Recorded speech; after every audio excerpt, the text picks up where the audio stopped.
রাজশাহীর গোদাগাড়ী উপজেলায় র‍্যাব ৫-এর বিশেষ অভিযানে ১ কোটি টাকা মূল্যের ১ কেজি হেরোইন সহ কুখ্যাত মাদক ব্যবসায়ী মোহাম্মদ সিয়ামকে আটক করা হয়েছে।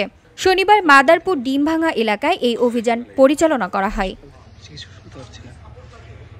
র‍্যাব জানায়, প্রতিষ্ঠা লগ্ন থেকেই দেশের সার্বিক আইন শৃঙ্খলা রক্ষায়, অপরাধ দমন এবং মাদক নির্মূলে র‍্যাব নিয়মিত অভিযান পরিচালনা করে আসছে।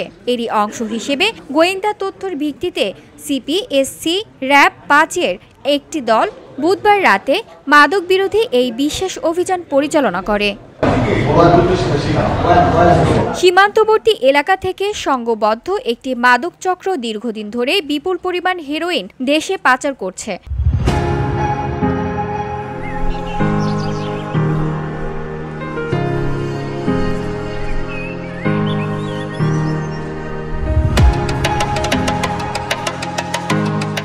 চক্রটি বিভিন্ন পেশার ছদ্মবেশে অত্যন্ত সুকৌশলে মাদক পরিবহন ও সরবরাহ করে থাকে। গোয়েন্দা নজরদারির অংশ হিসেবে র‍্যাব ৫ দীর্ঘদিন ধরে চক্রটির গতিবিধি পর্যবেক্ষণ করছিল। অভিযানে ১ কেজি হেরোইন, একটি মোবাইল ফোন ও একটি সিম কার্ড উদ্ধার করা হয়।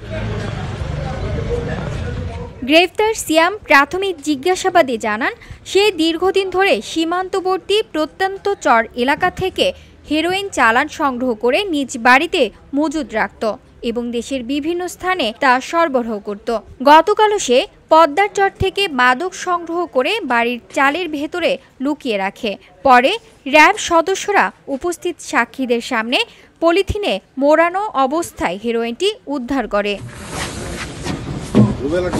VOD Bangla news desk.